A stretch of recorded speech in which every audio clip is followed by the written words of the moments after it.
Criminal charge sing pallaba Prime Minister, Chief Minister, amadi Minister sing from the louthoknaba bill pass tougadouri.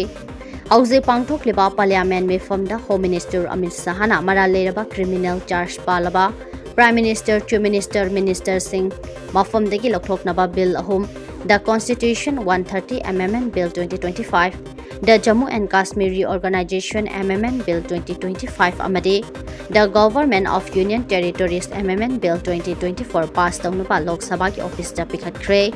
Bill asigi matung ina mara leirabak miyam gi mihut sing numit kontrani detain tawduna amadi chahi manga jail da thambagi criminal offence case mayuk narabadi numit kontrani subada Prime Minister gi oina President State Minister sing gi oina Chief Minister sing gi oina Governor amadi Union Territories ke Chief Minister sing gi oina Lieutenant Government amara leiba sing adobo makoina louthoknaba bill asida yauri